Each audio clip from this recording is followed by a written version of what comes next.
찬미 예수님, 주님의 평화를 빕니다. 벼락을 맞았습니다. 도서를 읽어드리려 합니다. 저자는 주님을 떠나 살다 벼락을 맞아 죽음을 체험하였습니다. 그 후 주님을 만나 뵙고 다시 이 지상에 돌아와 변화된 체험을 나누는 책입니다. 앞으로 조금씩 읽어드리려 하니 무신론자, 신앙이 약한 사람, 모두 듣고 회개하며 주님께로 더욱 가까이 나아오길 빕니다.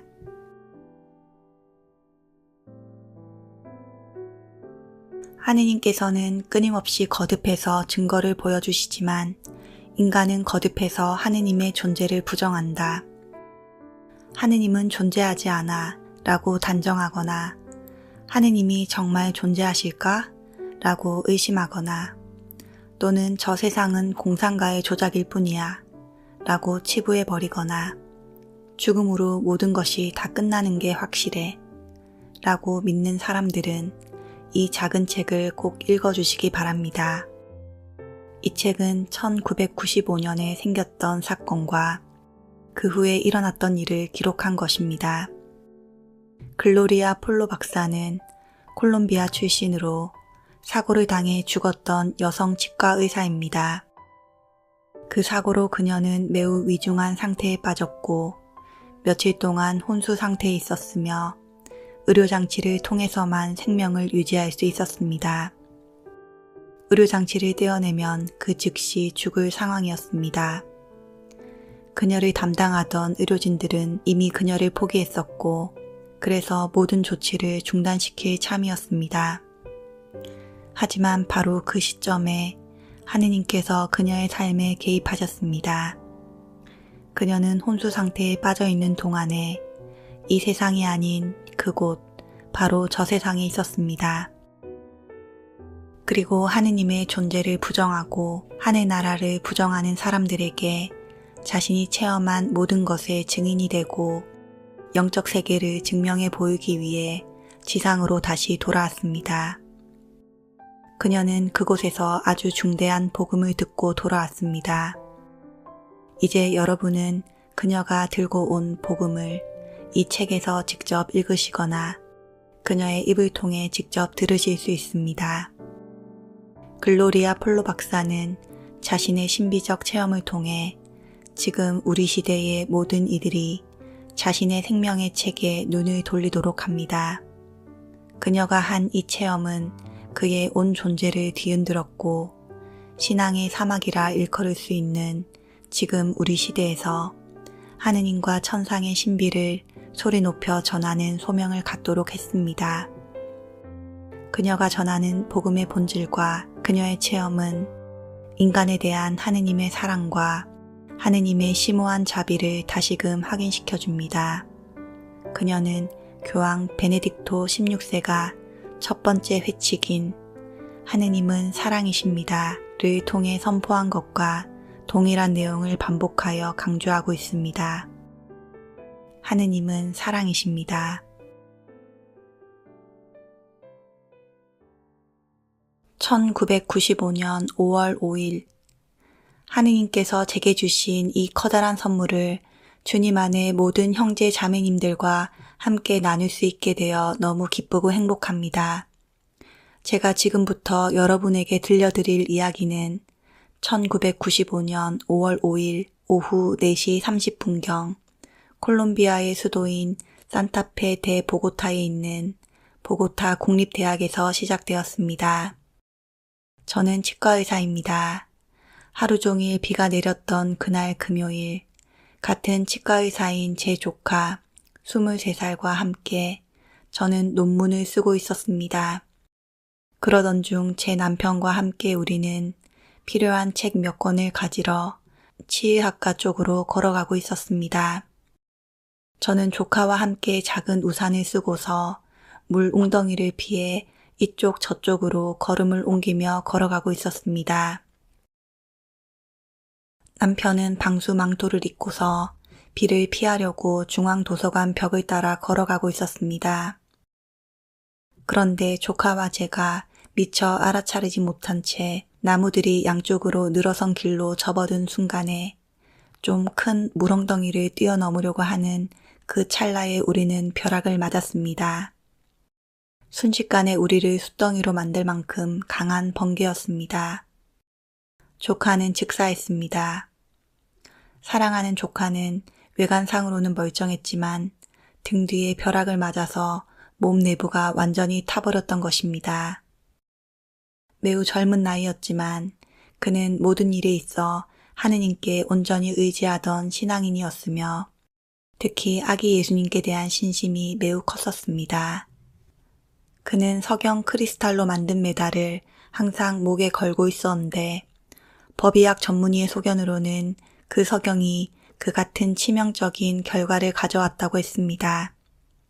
번개의 고압 전류가 석영을 통해 그의 심장을 관통하면서 왕성하게 활동하던 심장을 정지시키고 그의 내부기관을 모조리 태워버린 후 발을 통해 몸 밖으로 흘러나갔던 것입니다.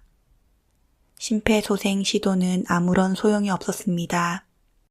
그런데도 외관상으로는 아무런 흔적이 없었습니다. 제 경우는 벼락이 팔 위쪽에서 들어와 몸 전체를 태워버렸는데 겉으로 보기도 그랬지만 몸의 내부도 끔찍한 상태였습니다. 지금 여러분이 보는 제 몸은 하느님의 자비 덕분에 다시 재생된 것입니다.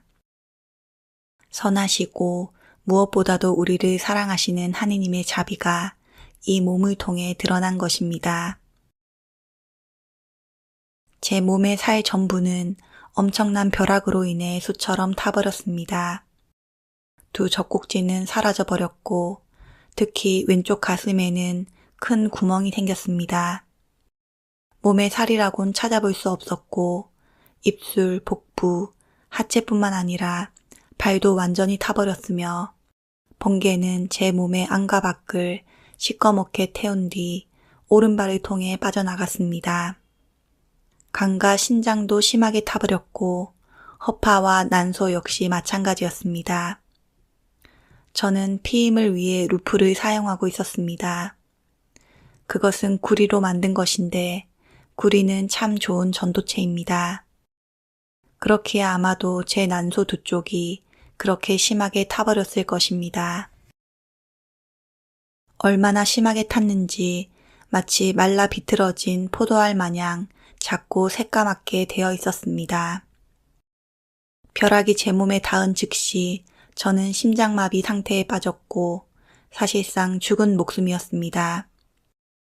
벼락으로 인한 전기 충격 때문에 몸은 움츠러든 채 심하게 떨고 있었습니다. 땅이 젖어 있었는데도 여전히 전기가 흐르고 있었습니다. 그렇기에 바로 그 순간에는 아무도 저를 도울 수가 없었습니다.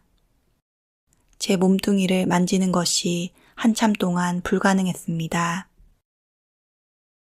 심한 부상과 화상을 당한 것은 물론이요. 심장 활동이 정지되어 있었고 더욱이 제 몸과 주변 바닥에는 전기가 흐르고 있었습니다. 그래서 사람들이 저를 도울 수 없어 시간이 지체됨으로써 생명이 매우 위중했습니다. 그런데 우리 주 하느님께서는 그때부터 특별한 방식으로 당신의 크나큰 선하심과 무한한 자비를 드러내시고 증명하셨습니다. 그분은 우리 모두를 당신의 성심으로 감싸시고 우리 한 사람 한 사람이 당신께로 돌아오도록 늘 새로운 방법으로 초대하고 계시는 분입니다. 제 몸으로 입증할 수 있는 개별적인 3가지 상태를 통해 하느님의 이 기적을 여러분에게 보여주고 싶습니다. 첫 번째는 심장 정지 상태인데 이것은 뇌 기능 유지에 중요한 산소 공급 부족을 야기하여 뇌에 치명적인 손상을 남기게 됩니다. 심장 정지에 관한 전문의의 소견은 이렇습니다. 즉각적인 심폐소생 조치만으로 생명을 구할 수 있지만 심장 정지가 된 지 3분이 지나면 뇌에 산소 부족을 가져와 돌이킬 수 없는 손상을 야기한다. 지금까지 급성 심장 정지 환자들의 경우 생명을 건지거나 큰 정신적 장애 없이 살아나는 기회는 극도로 미미하다. 이 사실에 비춰볼 때 제 심장은 장시간 정지 상태에 있은 후에야 비로소 인공 심폐기에 연결될 수밖에 없었는데도 지금 여러분이 보는 바와 같이 혼수 상태로 있다가 깨어난 후에도 뇌에 전혀 손상이 없었습니다. 그 당시 보고타 병원의 여러 의사들은 같은 병원의 의사로 일하던 제 여동생에게 인공 심폐기를 제 장기에 계속 연결해 두는 것은 무의미한 일이라고 하며 즉각 제거해야 한다고 단정하면서 동생이 결정을 내리도록 설득하려 했습니다. 그들로서는 최선의 조치였음에도 불구하고 제 여동생은 완강하게 버티면서 병원의 온갖 영향력을 다 행사하여 언니인 제 몸에 계속해서 그 기계를 연결해 놓도록 했습니다. 따라서 이것은 의학적으로는 도저히 설명될 수 없는 위대한 기적입니다. 심장과 마찬가지로 수처럼 되어버린 제 신장과 허파가 다시 기능을 회복한 것도 기적입니다. 의사들은 제게 혈액투석을 하지 않았습니다. 왜냐하면 제 신장이 더 이상 기능하지 않을 것으로 여겼기 때문입니다. 더 이상 인공적으로 신장 기능을 대체할 필요가 없다는 것이 그들의 소견이었습니다. 즉, 다시 살아날 가능성이 없다는 것이었습니다. 하지만 그들의 의학적 판단에도 불구하고 검게 타버렸던 제 신장은 다시 제 기능을 발휘하기 시작했습니다. 마찬가지로 피부가 재생된 사실도 큰 기적이 아닐 수 없습니다. 새까맣게 타버린 피부를 몸에서 뜯어내고 제대로 벗겨낸 후에 제 몸은 완전히 열상천지였습니다. 그야말로 생살 그대로였습니다. 그로 인한 고통을 어떻게 표현할 수 있겠습니까? 마치 불에서 구운 것처럼 타버렸습니다. 숨을 쉴 때마다 안팎으로 타들어가듯 아팠습니다. 모든 부위가 다 아팠지만 발 아래쪽으로는 아무런 감각이 없었습니다. 의사들이 피부를 소독할 때면 이루 말할 수 없이 고통스러웠지만 발은 아무런 감각도 느낌도 없었습니다. 발은 마치 순 막대기 같았습니다. 완전히 새까맣게 되어 있었습니다. 한 달 후 의사들이 제게 와서 이렇게 말했습니다. 글로리아, 하느님께서 당신에게 하신 기적은 너무 엄청나서 믿을 수가 없어요. 거의 모든 피부가 재생되었습니다. 정말 놀랍습니다. 지금 여기 생성된 것은 얇은 피부막이고 그 사이사이에 생살인 부분이 여전히 많아요. 하지만 연한 피부가 생성된 부위로 볼 때 곧 몸 전체가 다시 피부 보호막으로 덮일 거란 희망을 가질 수 있겠습니다. 하지만 다리가 염려됩니다. 이 부분은 우리가 더 이상 할 수 있는 것이 없습니다. 유감스럽지만 발을 절단해야겠습니다. 저는 예전에 운동을 매우 좋아했고 특히 에어로빅 댄서의 팬이었습니다. 그런데 그런 다리를 잘라내야만 한다는 말을 들었을 때 저는 이 한 가지만을 생각했습니다. 가능한 빨리 이 병원에서 도망쳐야 해. 내 다리를 살리기 위해서는 이곳을 빠져나가야겠어. 그래서 의사들이 병실을 나가자 저는 거기서 빠져나가려고 병상에서 몸을 일으켜 세웠습니다. 하지만 한 발을 내딛자 다리가 지탱하지 못하고 마치 난생 처음 뜀뛰기를 하는 개구리나 두꺼비가 바닥에 배를 깔고 내려앉는 것처럼 그대로 앞으로 엎어졌습니다. 그래서 사람들이 저를 바닥에서 일으켜 올려서는 그곳 5층에서 7층으로 데리고 갔습니다. 그런데 그곳에서 제가 누구를 만났는지 짐작할 수 있겠습니까? 저는 거기서 무릎 아랫부분을 절단한 한 여자를 만났습니다. 그녀는 그때 다시 다리 윗부분을, 즉 엉덩이 아랫부분을 절단하기 위해 기다리고 있었습니다. 그래서 저는 그녀의 모습을 보면서 새 다리를 사려면 돈이 얼마나 필요할까 하고 생각했습니다. 그러면서 제 다리를 보며 생각했습니다. 세상의 모든 금으로도 너는 새로운 다리를 얻을 수 없을 거야. 그러므로 지금 저의 이 두 발이 바로 기적입니다. 제 다리를 절단해야겠다는 말을 들었을 때 저는 어떻게 말로는 형언할 수 없는 슬픔에 빠졌고 그와 동시에 제가 그때껏 살아오면서 주님께 제 다리의 기적에 대해 단 한 번도 감사한 적이 없었다는 생각이 처음으로 들었습니다. 감사하기는커녕 뚱뚱해지지 않으려고 체중이 늘어나는 것을 막으려고 다리를 비롯해 저의 온몸을 얼마나 괴롭혔던가요.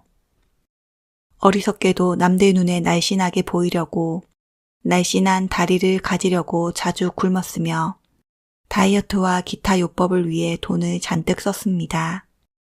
정말 많은 돈을 썼습니다. 그런데 이제는 근육을 찾아볼 수 없고 깡마르고 새까맣고 양쪽 모두 구멍이 숭숭 난 발을 보게 되다니. 그러면서도 지금 난 주님께 이 엉망진창이 된 다리를 감사하고 있구나 라는 생각이 들었습니다. 그 순간 갑자기 저의 두 다리가 아주 귀하게 여겨졌습니다. 다리를 볼 수 있다는 것이 중요한 게 아니라 그 기능이 중요하게 다가왔습니다. 기능을 되찾는 것만이 중요하게 여겨졌습니다. 그리고 그것에 대해 저는 주님께 감사드렸습니다. 그리고 사랑하는 주님께 이처럼 말씀드렸습니다. 주님, 이 두 번째 기회를 제게 주셔서 감사합니다. 감사합니다. 정말 받을 자격이 없는 제게 이 기회를 주셔서 정말 감사합니다. 하지만 사랑하는 주님, 제게 한 가지 은혜를 베풀어 주시길 진심으로 청합니다. 아주 소박한 은혜를 베풀어 주소서. 엉망진창이 된 제 다리를 적어도 그대로 둘 수 있도록 해주십시오. 제가 적어도 반쯤 움직일 수 있도록, 반쯤이라도 제대로 설 수 있도록 해주십시오. 청하오니 적어도 지금 있는 그대로 둘 수 있도록 해주십시오. 그렇게 해주시면 주님께 늘 감사하겠나이다. 그리고 갑자기 제 발의 감각을 느끼기 시작했습니다. 금요일이었습니다. 그리고 금요일에서 월요일 사이에 작은 기포가 있는 검은 레모네이드가 든 유리잔처럼 보이던 생기 없던 검은 다리가 천천히 붉은색을 띠며 밝아지기 시작했습니다. 수치된 다리에서 점점 더 넓게 혈액순환이 이루어지는 것을 직접 느낄 수 있었습니다. 그러면서 이것이 내 다리구나 라는 느낌을 가질 수 있었습니다. 드디어 월요일, 다리를 절단하기 전 마지막 검사를 하기 위해 제 병상으로 의사들이 회진을 왔을 때 제가 침대에서 일어나 두 발로 버티고 서자 그들은 깜짝 놀랐습니다. 더욱이 저는 그들 앞에서 넘어지지 않았습니다. 의사들은 저를 검사하며 계속해서 제 발을 만져보더니 도저히 믿을 수 없다는 표정이었고 자기들의 눈을 의심했습니다. 저는 그들에게 제 다리로 할 수 있는 동작들을 보여주었습니다. 하지만 다리에 말할 수 없을 만큼 심한 통증이 있었습니다. 그럼에도 그 순간 발에 그토록 큰 통증을 느낄 수 있다는 사실 자체가 너무 행복했습니다. 다리가 제 몸의 한 부분으로 다시 돌아온 것이었습니다. 이 모든 것이 의학적으로는 설명될 수 없는 방식으로 일어났으며 그러기에 의사들은 그저 놀랄 뿐이었습니다. 병원 7층의 의료과정도 제게 이렇게 말했습니다. 글로리아, 제가 의사로 일한 지 38년째인데 이렇게 큰 기적을 본 것은 처음입니다. 주님 안에 사랑하는 형제 자매님들, 저의 이 두 다리와 발을 확인해 보십시오. 다시 살아난 저의 두 발을 보십시오. 자만심이나 허영이 아니라 하느님께 영광을 드리기 위해 여기 여러분 앞에서 제 다리를 뽐내며 걸어보겠습니다. 살아계시는 주 하느님의 위대한 업적, 우리에 대한 하느님의 끝없는 사랑과 전능을 증명해 보이기 위해서 걸어보겠습니다.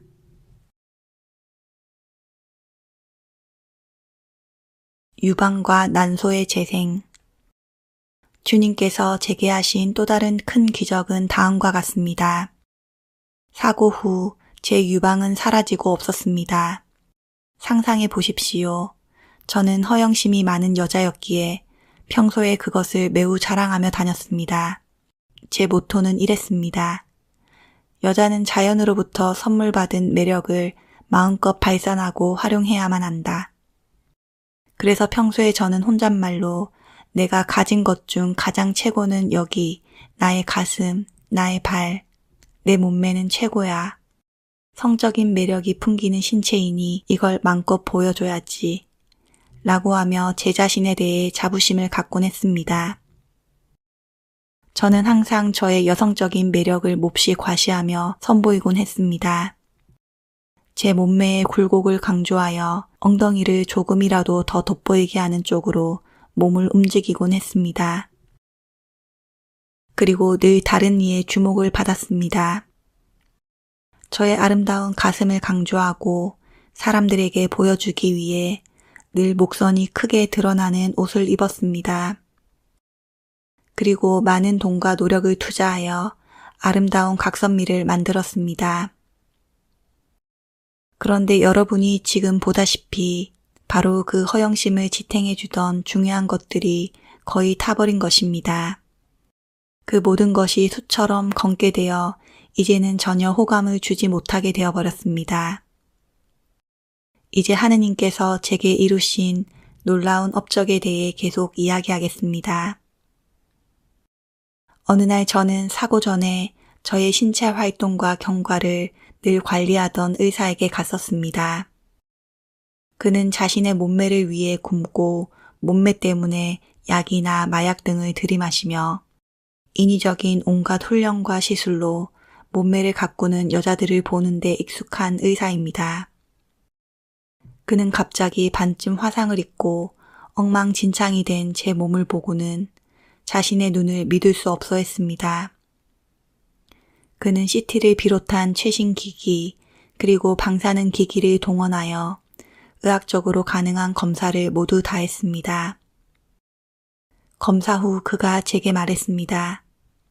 글로리아, 아시겠지만 그나마 남아있는 조그만 간으로 살아갈 수는 있을 겁니다. 하지만 난소는 완전히 쪼그라들어서 마치 말라 비틀어진 포도송이 같습니다. 따라서 이제 결코 아이를 낳을 수는 없습니다. 이 말을 들으면서 저는 속으로 생각했습니다. 주님 감사합니다. 주님께서는 이런 방식으로 가족 계획에 대한 고민을 없애주셨네요. 자연스러운 방식으로 불임이 되었으니 하느님 이렇게 해주셔서 감사합니다. 주님께 영광을 돌립니다. 주님 정말 감사합니다. 저는 지금 행복합니다.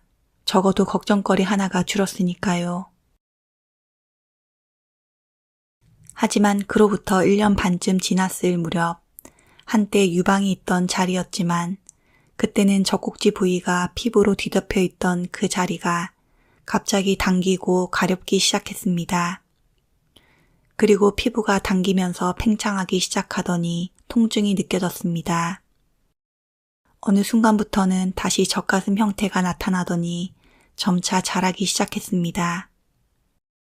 갑자기 유방이 다시 생겨나니 정말 신기했고 도저히 이해할 수 없었습니다. 다 무너져 버렸던 젖가슴이 다시 생겨나게 된 까닭이 무엇이었는지 짐작이라도 할 수 있겠습니까? 제가 임신했기 때문입니다. 난소가 완전히 타버렸음에도 불구하고 임신을 했던 것입니다. 그래서 하느님께서 제게 가슴을 다시 주셨던 것입니다. 그리고 제가 낳은 아주 예쁘고 매우 건강한 딸에게 엄마인 제가 이 젖가슴으로 직접 젖을 먹일 수 있게 되었습니다. 그렇게 해서 낳은 제 막내딸의 이름이 마리아 호세입니다. 그 후 생리도 정상적으로 되었고 제 몸의 모든 여성 호르몬도 균형을 이루게 되었습니다. 또한 난소에서는 다시 정상적으로 난자가 생성되기 시작했습니다. 이 모든 것이 하느님께서 제 몸 안에서 이루셨던 기적들이며 저는 지금 그 기적들을 증언하고 있습니다.